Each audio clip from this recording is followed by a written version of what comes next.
Folks, welcome to an all new episode of So Bad It's Good with Ryan Bailey. This is your pal Ryan, and this is your Tuesday episode. How was your Labor Day, everybody? Was it a great 3 day weekend? I really hope it was. We still had a new episode. We did a pop culture roundup with Sophie Ross, so go check that out if you haven't already. But we started Monday with already breaking news, and we'll get to that in 1 second because finally it gives us maybe a little bit of an answer for some of the behavior we've seen from a certain Jax Taylor over the last 12 years. But back to Labor Day. It was good for the most part. Okay. You guys, Sunday night, I got to go see. I've never seen this band. I've seen a lot of bands in my day. I've seen a lot of concerts, but I've never seen this band. I saw Toto, Toto, this 80s band that I really kind of grew to love in the last decade. I think one of their songs, Hold the Line, was in Boogie Nights, and that took me down a Toto pathway. And then their song Africa, I Bless the Rains Down in Africa. I mean, that's an earworm. And I didn't realize how many Toto songs I knew. So they were playing the Hollywood Bowl last night, and then Christopher Cross. I remember Christopher Cross because my parents played it on the car all the time. He had that song Sailing that Remember In Sync did a cover of a while back. But Christopher Cross, this is yacht rock at its finest, folks. This is the softest of rocks, Christopher Cross. And I got to tell you, beautiful voice. The dude's 74 years old. He killed it. He crushed it. And then Toto came on. And you know those bands where you're like, I want to go see him. I don't expect much, but it'll just be a fun time. Well, these guys were awesome. They sounded great. The lead dude was wailing on the guitar. Like I said, there's so many songs that I didn't even know I knew or even know that it was their song, but they were great. And I got to tell you, there is nothing. What a rush to hear their songs. Rosanna, that song, and then Africa back to back. Africa closed the song, and I got to tell you, I loved it. I loved it. I loved it. So that was my Sunday night, which was really exciting. And then today, I've been working all day. And by working, I mean watching 5 episodes of the new Hulu series, The Secret Lives of Mormon Wives, which comes out on Friday, all 8 episodes. But I finished the whole season today. I watched a lot of Mormon Wives. Really dig the show. I really, really like it. So I think you guys are gonna really dig the show too, but we'll see. I mean, there's so much on TV right now, but let's get to the Jax Taylor stuff, and then we'll get back to TV in a second. And then, of course, our guest today is the one and only Demois is back with us. I love her so much. She, if you want to skip right to her, remember to use the timestamps. But we had a great conversation. We did this Thursday night. Yeah, we talk about OC, we talk about Vanderpump, we talk about a lot of different pop culture things. Kardashians are in there. It's, Taylor. We go around the world. She is always fantastic. And also go check out her pod if you don't already, called Do You. I think it's a really great podcast. Okay, so Jax Taylor. We know that Britney served him with divorce papers last week. We did a breaking news special report on this podcast. And, they've been out and about. TMZ reported that they were filming on Friday. They were all in their little costumes. And they were kind of keeping their space from each other, the TMZ article said, which is highly insane. And I keep going over that thought of a real moment in your life, and then you have to dress in crazy costumes and film a reality show. Like there is just something oddly comic about that, even though it's not a funny scenario. Well, anyways, today, Monday, we woke up to Jax posted an Instagram post, and he let us know that he has been given a bipolar and PTSD diagnoses. So he wrote this in his Instagram caption. It was a black and white photo of him, like, I think, up in bed writing something out, but black and white, classy. This is the description and the Instagram caption. He says, after many years of knowing something was wrong, but not knowing exactly what it was, I recently learned that I was diagnosed with bipolar disorder and PTSD. It's been a lot to process and an emotional time for me. However, I've come home to my son with a newfound sense of peace. I'd be lying if I said I wasn't scared for the future, but my focus is just trying to be a better version of myself than I was yesterday. Mental health is a lifelong battle of not letting it control you, but rather you learning to control it. He also thanked everyone who has reached out to share their stories. Quote, your messages have helped me more than you know. And also your nudes. Keep sending your nude. No, he did not say that. It was a very classy message. So this is the message. And listen, I know there's so many jokes about Jax Taylor that we could do. I know all of that stuff. I know I've done them here plenty of times. I've talked about this though with this specific case with mental health is that you got to take it really seriously. Even if you think somebody has lied to you again and again and again, it's something that listen, I root for everybody, even the people I don't like. And I hope that this is it. And by the way, if you really think about it, it would explain a great deal. If this is a true diagnosis, and I don't think he would have any reason to lie, but if this is a true diagnosis, it would make a lot of sense, right? So, for people asking what is bipolar disorder, we're going to just talk about that really briefly. So, this is just a basic definition. It was formerly called manic depressive illness or manic depression. It is a mental illness that causes unusual shifts in a person's mood, energy, activity levels, and concentration. These shifts can make it difficult to carry out day to day tasks. Oh my God, maybe I have bipolar. I don't, we have seen his mood shift so many times on reality TV, and I can't speak to how he is off camera. I can't speak to that, but it does seem like he has, something wrong. So hopefully he is following these doctor's orders. Hopefully there is medicine involved. I mean, there's so much amazing things happening with science if you actually allow it. These things. I was talking to my therapist last week, and we were talking about, yeah, I have to get this surgery done on my sinuses and because I've been having a lot of sinus issues and I've been getting sick every month. And the doctor was like, well, listen, the way you feel now, that's how most people classify as sick. Because I was like, oh, I feel okay. He was like, yeah, but you're okay. Your baseline is somebody else's sick. And we could get to a point where you feel way better. And the funny thing is, I just never even thought of feeling better. I just accepted it. I was like, "Oh, you know what? It's just that's the rest of my life. I'll just feel like this." And it really wasn't. You might think, "Oh my god, that sounds idiotic." Yeah, probably a little bit, but it was very true in the sense that I wasn't I wasn't trying. I was just like, "This is how I feel for the rest." Like that's kind of how I view things a lot of the times. Even my own mental health battle, it has sometimes been or initially was of like, "Well, that's just how I'm wired." And the whole point of that story and that is that like, if you actually it's so hard to like make these appointments, get to the I know all of that stuff. It's hard to get your insurance involved. They don't make it easy. But they are there to make you feel better. There are actual professionals there that can actually help you. And that thought is so foreign to a lot of us. It is so foreign to me because I just accept things. I'm just like, oh, yeah, I guess that's just how it is, instead of actually trying to make something better. And yeah, so I hear this about Jax, and I'm like, it makes sense to me. I mean, he has lied so many times, but at the end of the day, he's just got to do the work. I mean, this is not funny to talk about. I know this isn't like jokey, but he's got to do the work. And who cares what any of us think or say or do?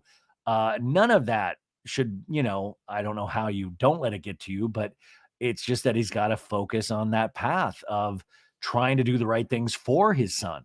And obviously his relationship is not going to come back, I don't believe. And I think at the end of the day, he was unhappy with that relationship. And I think at the end of the day, she was too, even though there was probably a lot of love there. And obviously, they got their son out of it. Now, PTSD is post traumatic stress disorder, and that is a disorder that develops in some people who have experienced a shocking, scary, or dangerous event. It is natural to feel afraid during and after a traumatic situation. Fear is a part of the body's fight or flight response, which helps us avoid or respond to potential danger. Okay, so there's so many things that we go through. And listen, I come from a time where I come from a time. I'm a caveman. I come from a time. No, is that I remember growing up, I don't think PTSD was actually classified yet, or it was never something that I had heard about. But we all go through these horrifying experiences, and the body keeps track, man. The body is just logging everything. And just after mom passed, like I was talking about that in therapy of just how horrified I was that week. And it's still coming out in weird ways. And it is a light form of PTSD.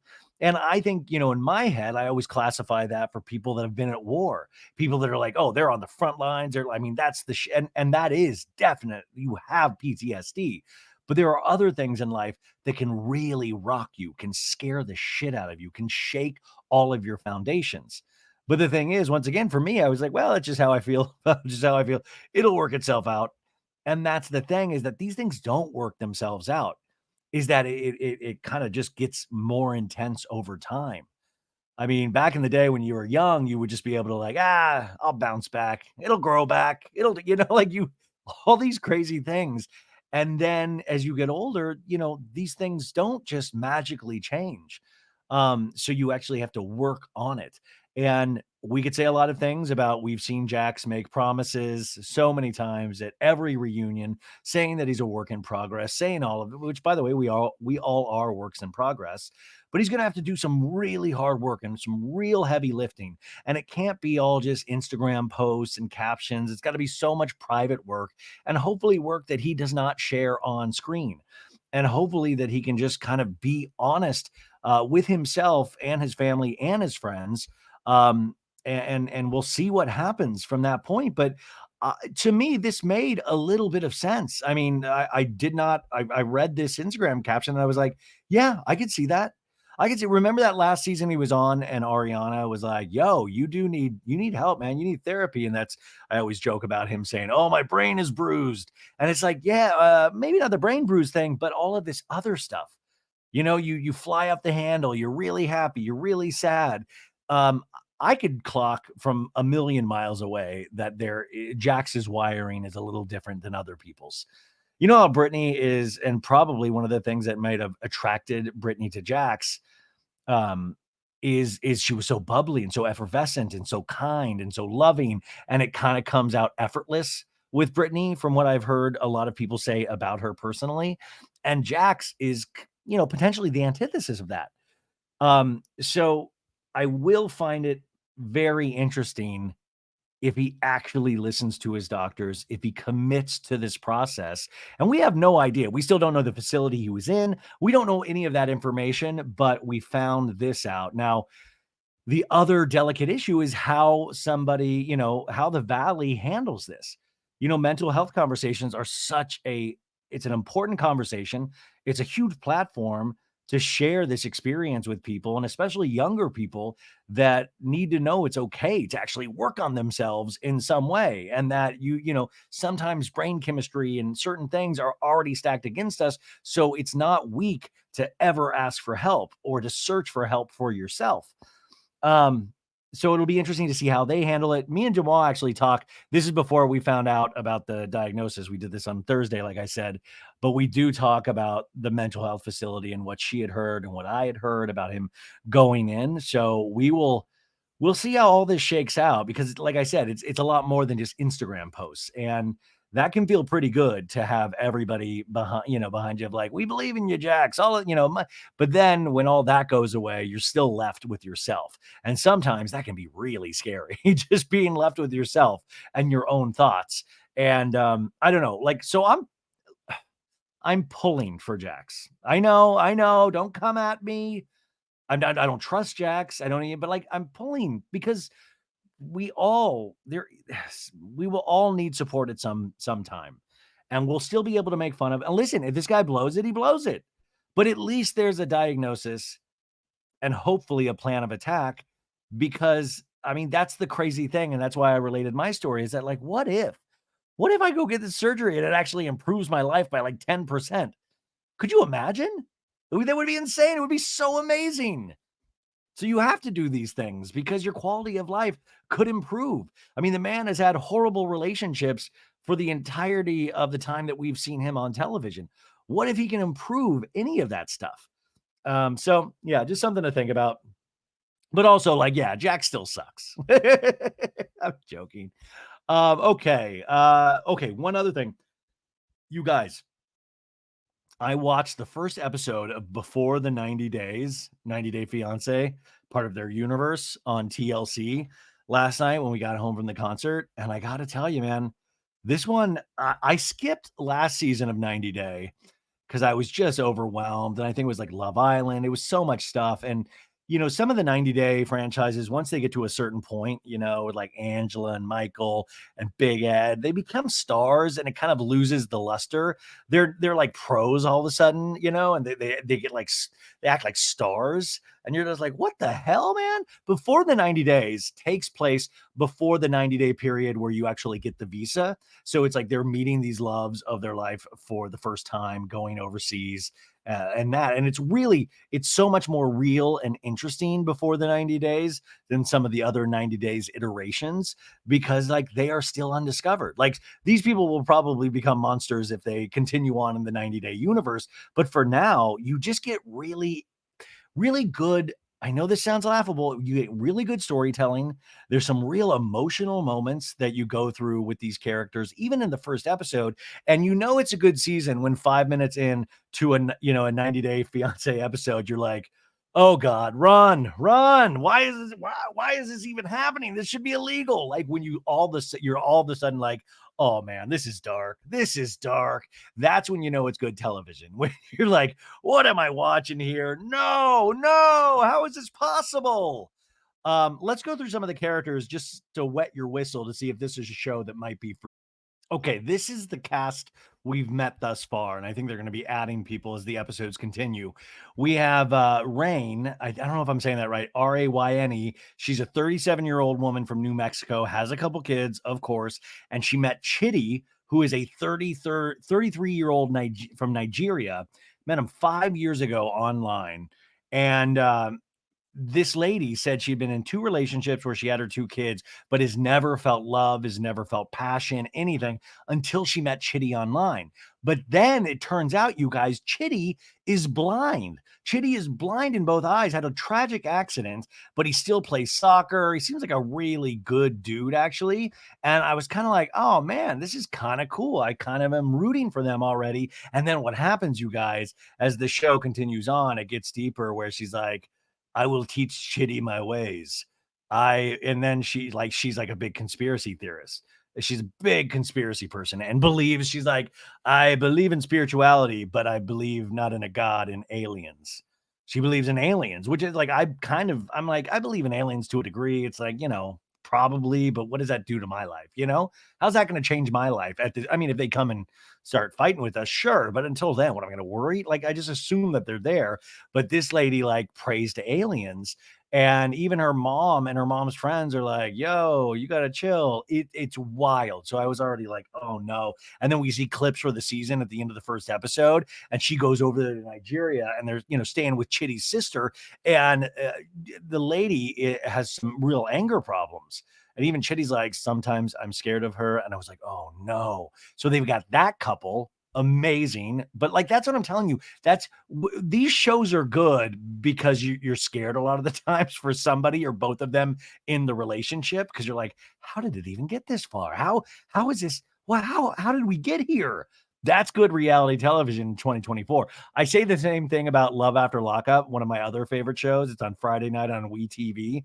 I don't recap or cover that show, but my God, I love watching it. This is a very good season of Love After Lockup. Okay.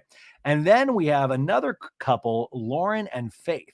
And Faith is from Las Vegas and Lauren is from the Philippines. They met, of course, on a dating app. And this Lauren guy, he is wild. He defines himself as a gynosexual, meaning that he finds femininity attractive, but prefers to date trans women. And then in quotes, he says, preferably with a penis. So, good, great. I didn't know that that's what gynosexual, I didn't know that word at all until last night. So you do learn things. And Faith is a lady boy or a trans woman in the Philippines. And they said they love each other. They said, I love you on the first day of their relationship when they were talking, on the phone. But this Lauren, he's broke He's very odd. I'm talking super, super odd to the point where I was like, is this a bit? Is this like Andy Kaufman? Is this a character that I'm seeing? But like he was preparing to go to the Philippines because he hears the Philippines is very hot. So he has a bunch of boilers that he puts in his bathroom and he closes the door and he cooks Filipino food and lets the steam go everywhere so he can sweat and work out in this tiny bathroom to get his body acclimated to like warm environments. And then he cooks these shrimp in the shell, you guys. I swear to God, I'm not joking. He cooks these shrimp in the shell, and then we see him eating it, and he's not peeling the shells, and he goes, it takes a little to chew because of the shells." And I'm like, "You dipshit, you peel the shells." Like even the camera person covering this, like could I mean, I know we're not supposed to interrupt the reality, but you could have been like, "You gotta peel that shit, man." He was eating it with the shells. So already I'm worried about Lauren and Faith, but Lauren is going to go over there. He has no money, but I don't think she knows that. And also, Lauren wants to continue to date other people, but like get engaged to Faith and be married to Faith, but be open in like an open relationship, preferably. But he's not telling Faith this until he gets there because he thinks it's a conversation that should be had face to face. And I'm like, no, you don't go from Vegas to Philippines to have a conversation that you should have here, which would potentially stop you from going in the first place. Nobody on this show thinks right. I mean, completely insane way of thinking. So that's somebody I'm worried about. And then we have Tiger Lily and Adnan, and there's a 20-year age difference. Tiger Lily, you guys, she's in her 40s, and Adnan is like 21 or 22. He's Muslim. She is not. She is, I believe, from Texas. He's from Jordan. And once again, a couple that met online. She was, I guess, she's very well off. She's very rich because her first husband was wealthy and it was a very bad relationship, but they have kids, of course, from that relationship. So she finally fought to get a divorce and won. So she's well taken care of, she says. But now she's going to go over to Jordan and marry this guy on the first day. And they've only been together like 4 months, you guys. 4 months. And her friends on the first episode, and her friends were just like her injector and her Botox person. They were all people that like work for her. Those were her friends, and it made me sad. But she's gonna go do this whole thing. We already know it's not gonna go good. Like you already see this coming, and I just can't imagine one of those friends didn't be like, "What the fuck are you doing? Are you out of your damn mind?" Okay, so that's another insane one. And then we have this other couple, Brian and Ingrid. And this story, Brian's story is so insanely touching. He's a 51-year-old quadriplegic from Illinois. And Ingrid is a 32-year-old single mom from Brazil. And Brian and Ingrid met in Brazil because he coaches wheelchair rugby and he's been playing wheelchair rugby. Now, he was involved in a shooting accident. Somebody shot him, and that's how he became a quadriplegic. But he can do everything. He's an Uber driver. He controls it with his hand, but this guy does not let his disability get him down. But the sad thing you find out throughout the course of the show, he's been in many failed relationships, and a couple of them were from Brazil. He also has a daughter on top of that, but this is a guy that really wants love. He wants somebody to spend the rest of his life with. We have not really fully met Ingrid yet, just like kind of briefly, but not in any full blown scenes. So Brian is going over to Brazil and his daughter's driving him to the airport. It just breaks your heart because that's the deal with these shows. They work because as silly as they are and as unlikely as the pairings, and you're just like, oh, this is all people just scamming people. The other part of it is that there is this just big, deep quest for love, is that they really want to love people so bad. They think that that is going to complete them. And I think everybody can relate to that at some point in their lives. They just wouldn't go this far for it. And so that's the couples we have so far. And I got to tell you, it was really good, you guys. So I recommend the Before the 90 Days, the new season. It just premiered last night. You can get it on the Max app or, just get it on TLC. The next episode will be next Sunday. But whoo! What an episode. Really scared the bejesus out of me. So that's it, folks. I have some more stories about like Selling Sunset, the new season, which comes out this weekend, and Anna Delvey joining Dancing with the Stars, but we'll do that on Wednesday. Let's get to our guest right now. You know her, you love her. She's just kind of in the fabric of pop culture at this point. She's been nice enough to be on the show so many times, even though she keeps just blowing and blowing up. I mean, she every time I talk to her, there's a new cool project she's involved in. And we get to talk about that a little bit in the beginning and then really at the end, which I thought she really shared some very cool stuff about the TV show that is possibly being made of her book. So without further ado, the one, the only Demois.